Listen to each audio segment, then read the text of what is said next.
Good day. I am Rick Grant, a member of Phi Beta Sigma Fraternity Incorporated, Epsilon Iota Sigma Chapter.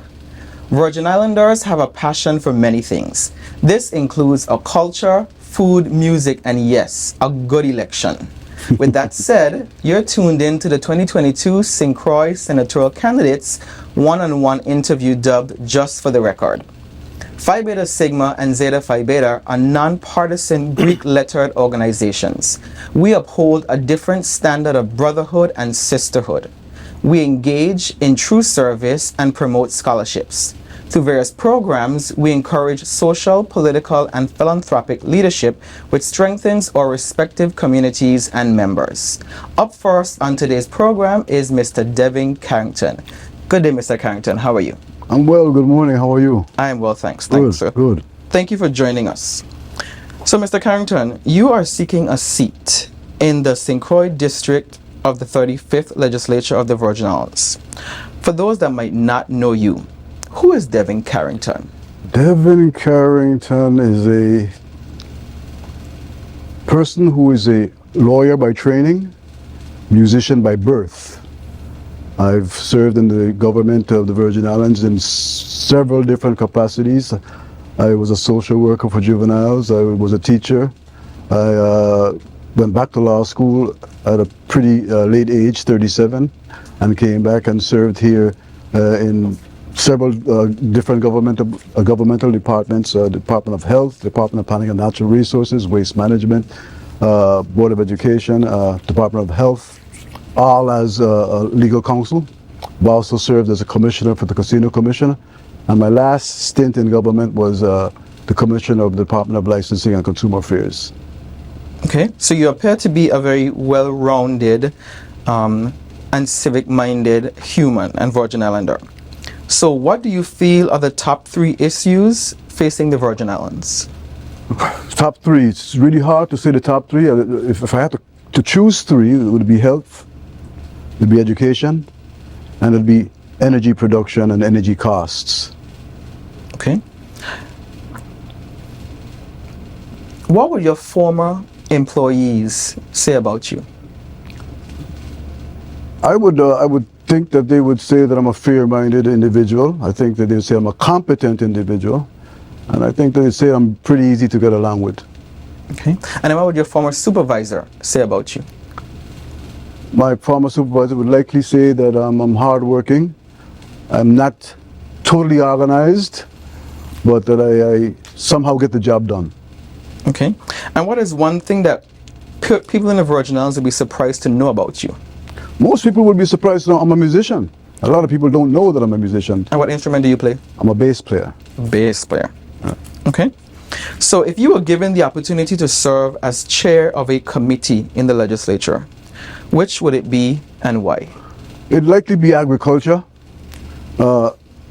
because I think that this island has the capacity to do more agriculturally. The cost of food is exorbitant, and 95 to 97% of our food is imported. That means it has to be put in a trailer, refrigerated, and shipped down. The cost of shipping adds so much to the cost of food here. And if we were to grow a lot of the things that we purchase in supermarkets, if we were to grow them here, which we can, the cost of shipping would be cut out. The food would be fresher, more like farm to table. And I think that it would work to our benefit. And at the end of the day, people would presumably spend less in the supermarkets. Okay, so I want to piggyback off of that. My next question. The agricultural industry of the Virgin Islands has not seen its fullest potential. Yet every election year, agriculture is part of many platforms. How can you move agriculture from a talking point to a lucrative stake in the ground? The first thing we have to do is that we have to develop something that's been on the books for 30 plus years, a comprehensive land and water use plan. Any economy in any locale is built on the resources that that locale has. In our case, it'll be our land resources, our water resources, and of course our human resources. So we need to be able to set the table with respect to how we use our land and water resources. Then or maybe in conjunction with that, we set up an agricultural plan. There is an agricultural plan that's been formulated. It hasn't been passed into law, but that plan is pretty extensive, speaks to how we use our land, for what type of crops we use it for, and it goes further to speak to how we take the products that we produce, how we process them, how we can can them, how we can shelve them. Agriculture does not only include crops, but it includes livestock farming. It also includes aquaculture, things that we get from the sea, and so there's a whole lot that can be done. The question is, how can we get it from planning into implementation? We've got to really, number one, change our mindset about how we deal with agriculture. We've got to make sure that we have a policy that transcends administrations, that has goals and timetables to be met, and then we need to find funds in order to fund the plans and programs that we put in place. Okay. Let's shift gears a bit. Youth development. What programs would you legislate for training, career and technical education and employment opportunities for the youth? We don't have to reinvent the wheel on that. There was a program years ago called Zeta, Comprehensive Employment Training Administration. Under that was a program called the Youth Commission. And these were two powerful programs led by a man named Darwin King at the time. He's, rest his soul, he's deceased. And these programs not only provided training for youth in things like music and things like art and things like carpentry and things like electronics.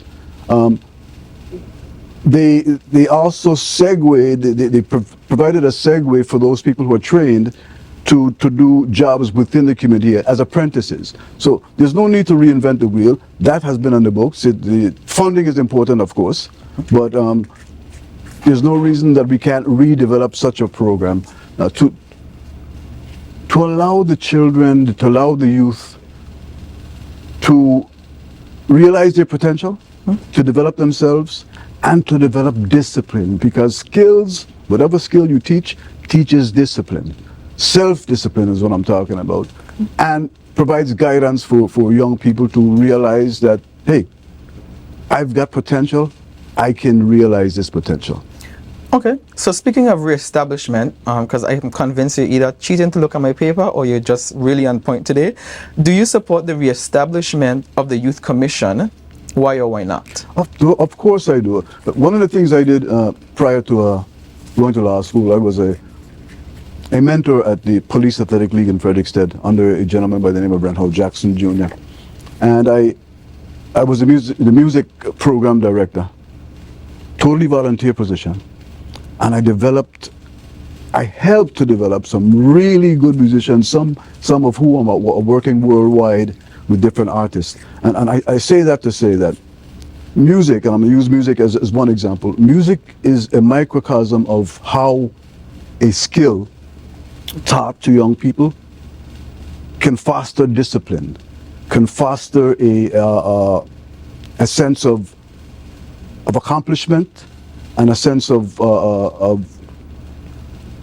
a career path. Okay.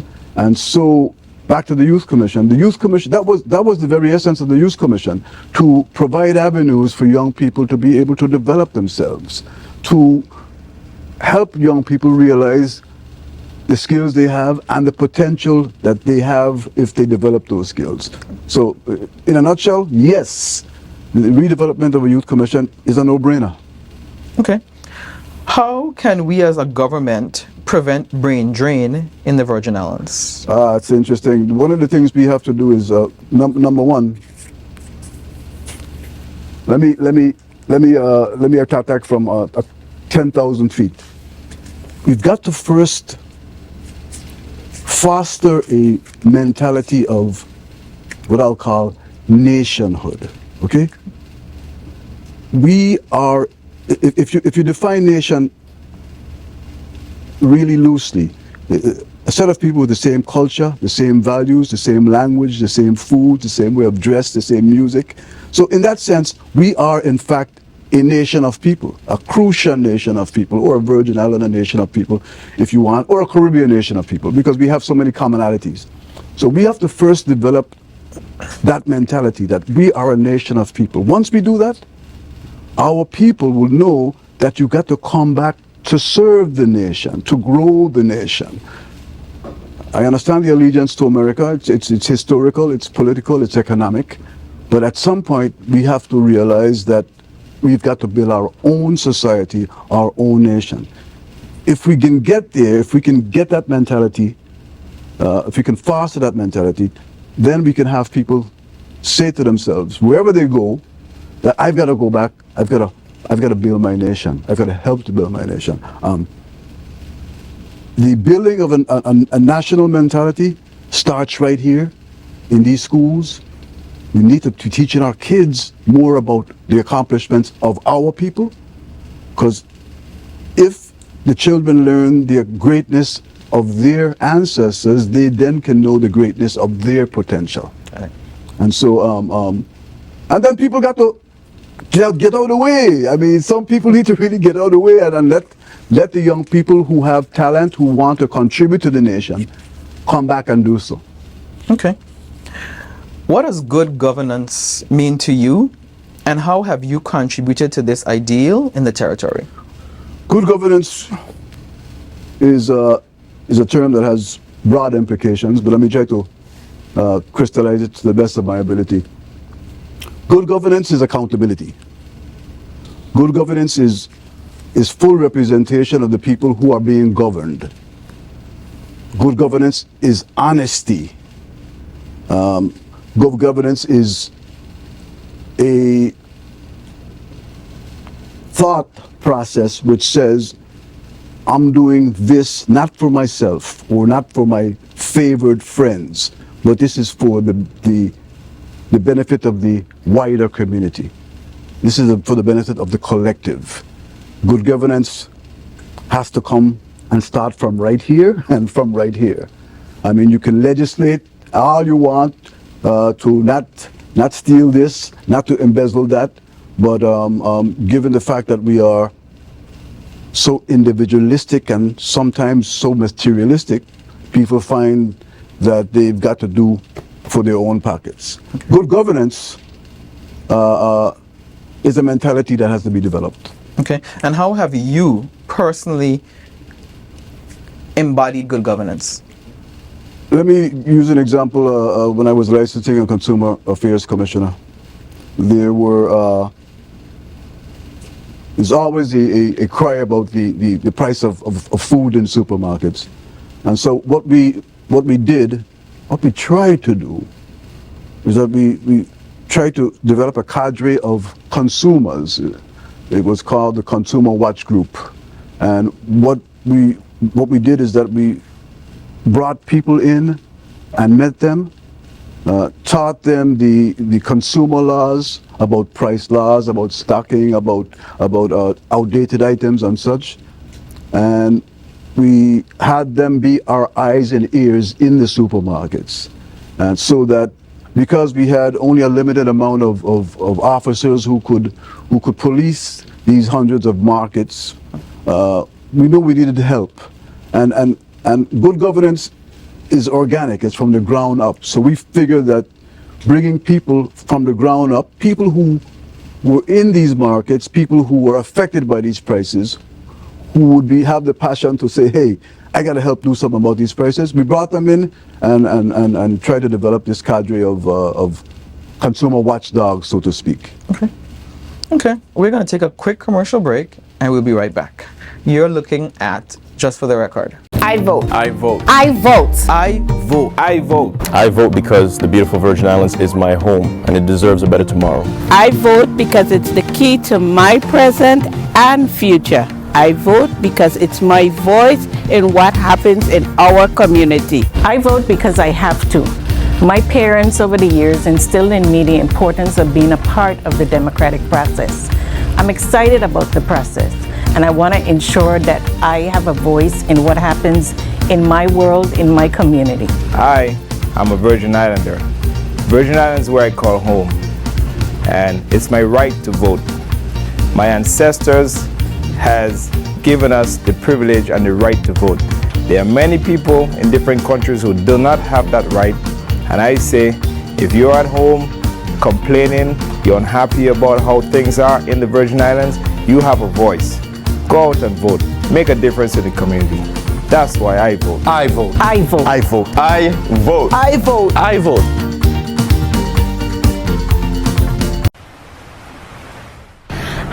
I'm Sherida Soul. I am here at Miss Naturalista. I am here on the big island of St. Croix. Not the first time, but my first time here at Miss Naturalista. They have been in business for 10 years.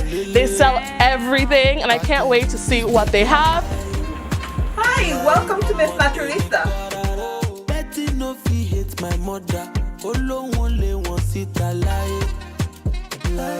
Even though I personally don't have locks and I'm a loose natural, I know sometimes people with locks can feel overlooked in the hustle and bustle that is the natural hair community. So the fact that this store has products for people with locks is beautiful to me. Wow, it's an entire DIY section. A hot head. I tell you, this place has everything.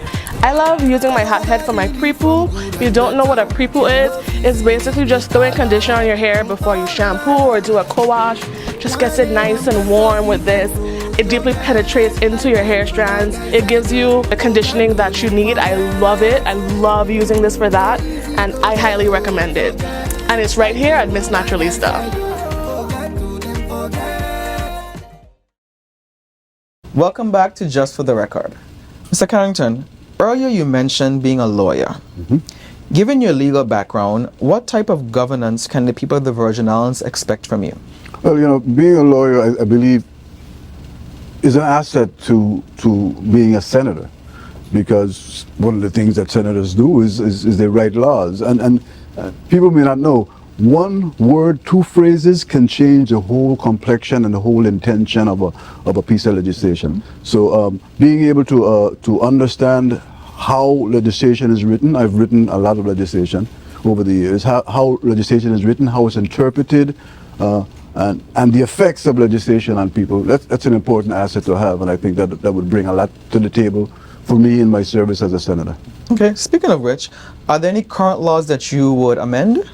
Oh, so many. Our whole. I worked as a lawyer for the Department of Health. We have a lot of antiquated laws that have been on the books since the 1920s.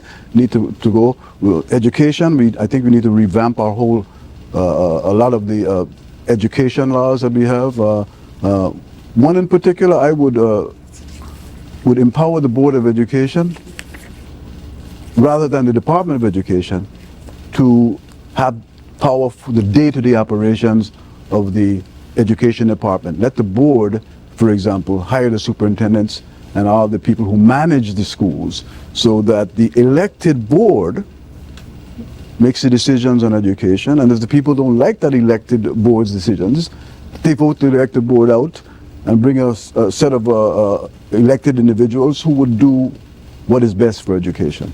Okay, interesting. So based on that, what is your opinion on the current state of public education in the territory, and what specifically would you do to address the current state of public education? And so I kind of answered it a bit in the last question, but pointedly, the state of education needs improvement.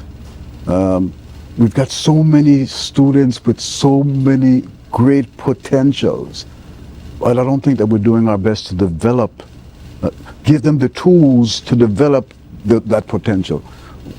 Small example, I went to Central High here. We had a robust music program. I mean, we had a marching band, we had a concert band, we had a jazz band. Our music program, our music component is really, really lacking right now. And I only pick music because I'm a musician, but that can be applied to many different aspects of our educational regime.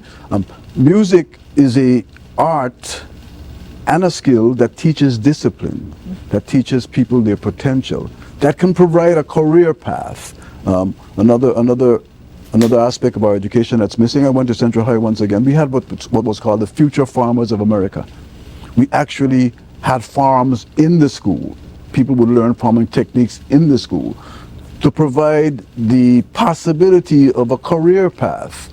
And so I think that our education system has lost a lot that we had, and we need to bring a lot of that back.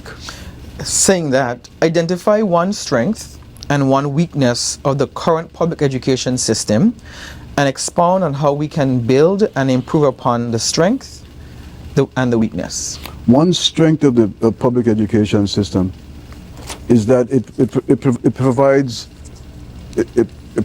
more elements, more subject matter areas for people to possibly grow and have a career path in. Private schools are pretty small and don't provide as much as public schools provide. And I think public schools are the greatest asset that we have in our society if we do it right. One of the weaknesses, I think the physical plants are a mess. I think that the physical plants need improvement.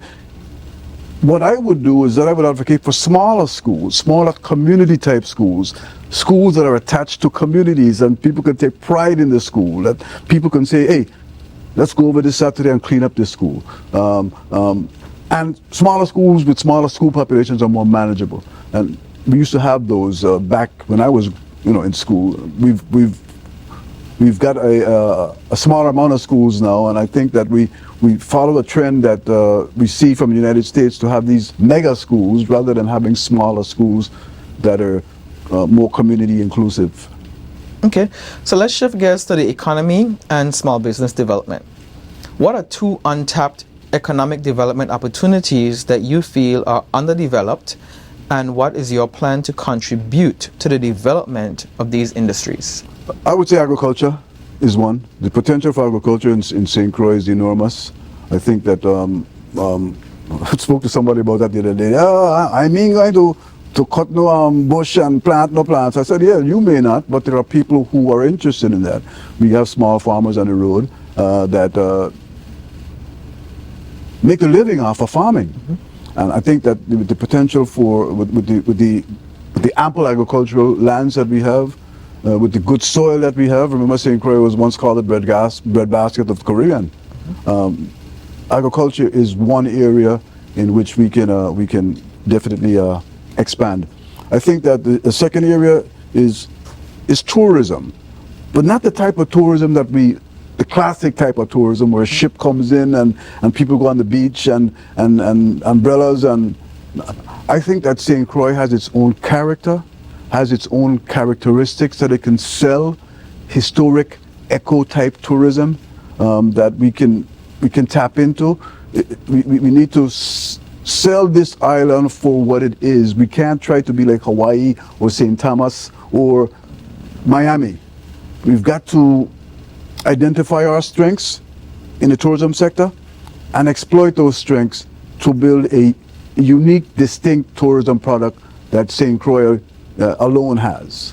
Okay, so what gaps exist in small business development in the territory, and how can you contribute to filling these gaps?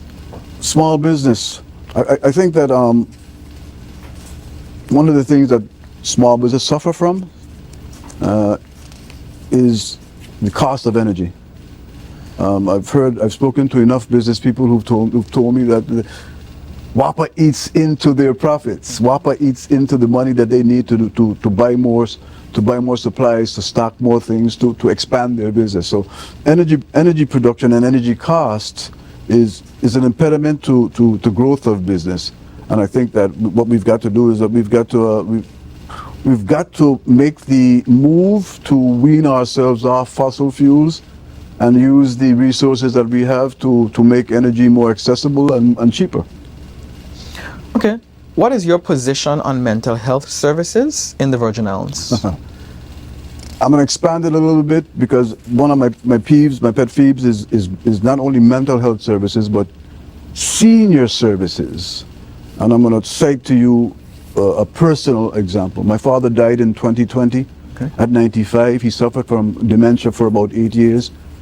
And I tried to find resources here for him. My mother the sole caretaker asked me to find some place for my father for a weekend because she needed a break. Her hair was falling out, she was getting thin, and so I went to Harvard Greg. They told me that the waiting list is long from Kings Hill to Frederiksted, so you get in the back of the line. I went to a private institution called Turning Point, located at Salt River. The lady, the owner of the place, told me same thing here.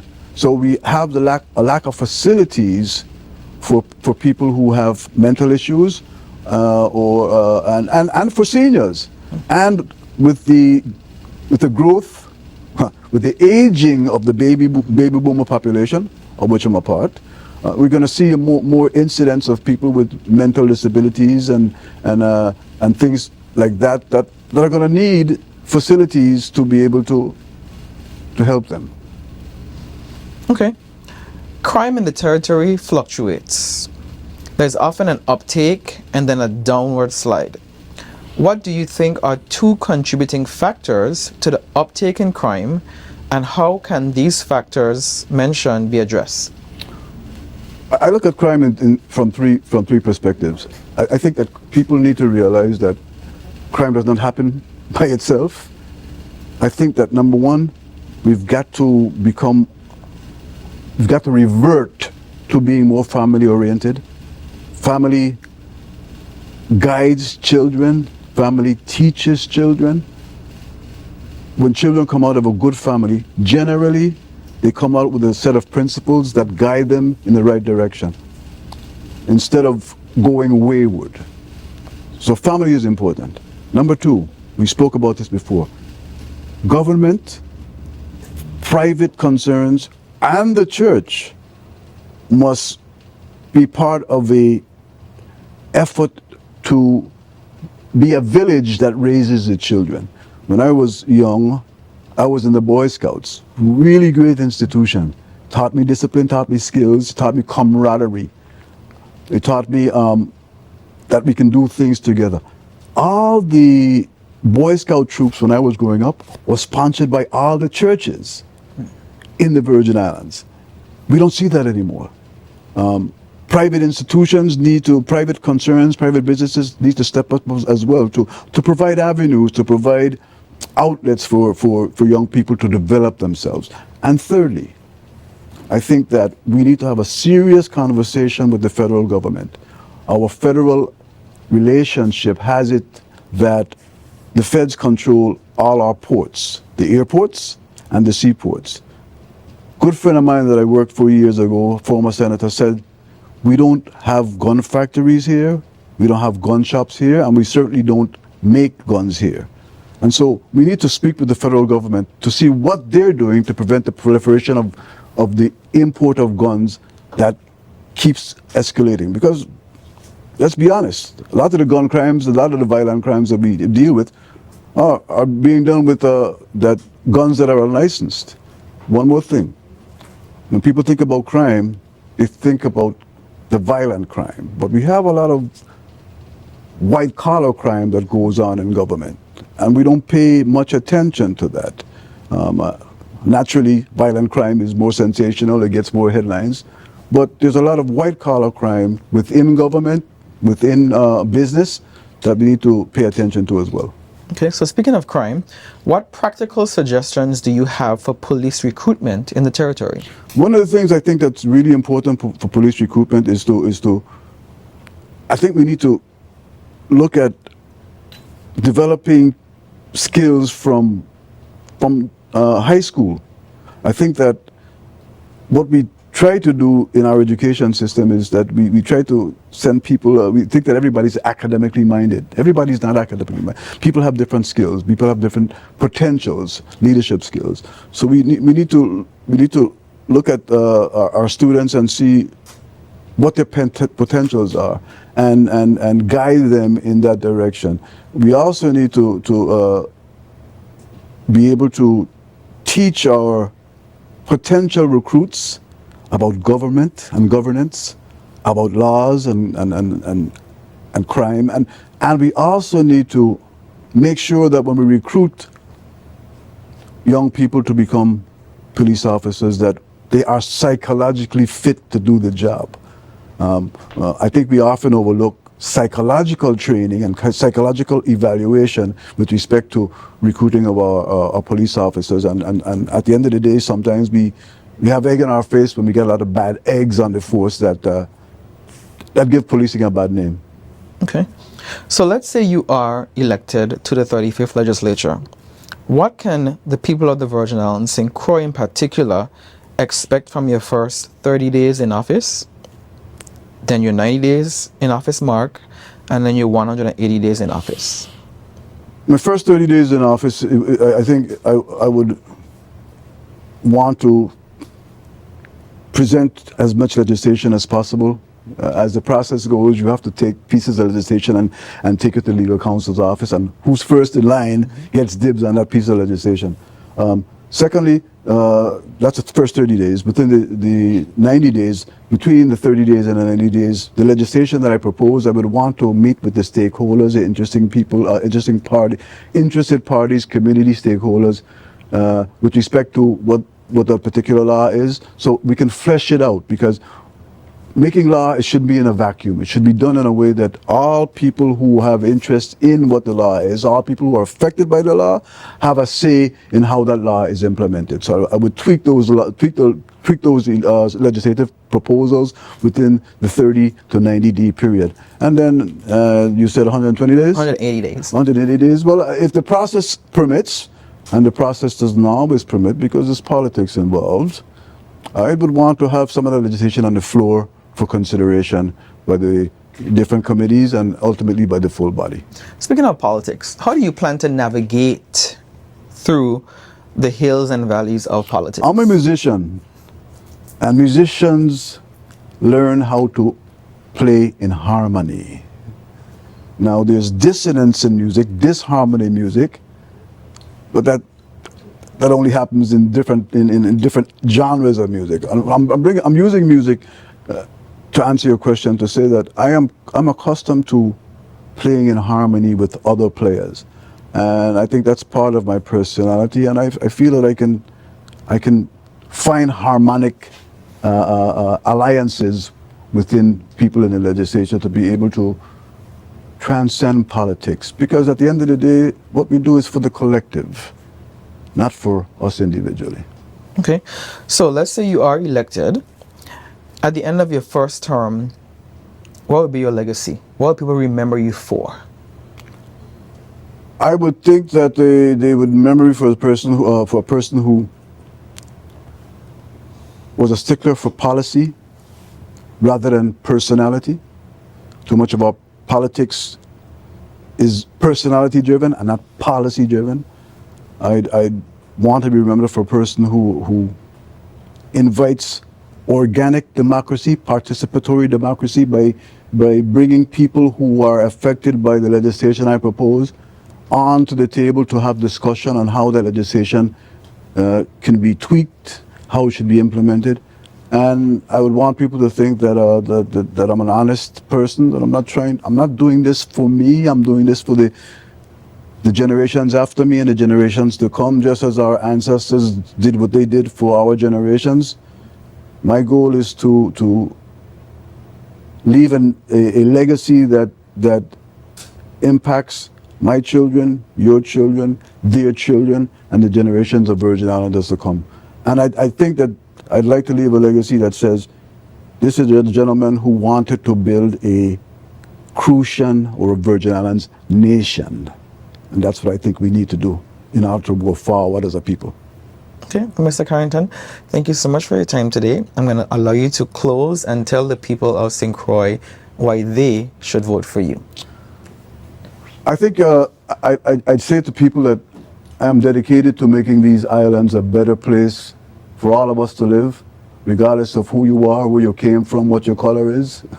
I believe that if you truly have your heart here, if you truly love this place, you do your best to make this place a better place for all of us. You put the individual aspirations and individual motivations aside. I mean, and work toward the betterment of the Virgin Islands, in particular St. Croix, for not only us, but for those to come. The Mashantucket Pequot tribe that I visited in Canada said to me that when we make legislation and policy, we do so with the next 7 generations in mind. And that's my mindset. I mightn't be able to bear the fruit of the seeds that I plant, but I want to plant those seeds. And I want you to help me do so by giving me a chance. Thank you, Mr. Carrington. Ladies and gentlemen, there you have it, Mr. Devin Carrington, and you were watching Just for the Record. Thank you and see you next time. Great news! St. Thomas now has its own Galvaloon factory. VI Galvaloon Factory, located at Four Winds Plaza behind the dry cleaners. The only Galvaloon provider in St. Thomas with DPNR required 24-gauge material. Monday through Friday, 8 a.m. to 5 p.m. VI Galvaloon Factory. I vote. I vote. I vote. I vote. I vote. I vote because I care too much about these great Virgin Islands to leave it in the hands of just anyone. My vote is my choice and my voice. I vote because I want someone in office who shares my perspective on the issues. I vote because I believe in the democratic process and I want my voice to be heard. I vote for a better tomorrow. I vote because I refuse to remain silent on critical issues that affect us as Virgin Islanders. I truly believe it is through voting that we can effectuate the changes necessary in the Virgin Islands that will guide us through prosperity. I vote. I vote. I vote. I vote. I vote.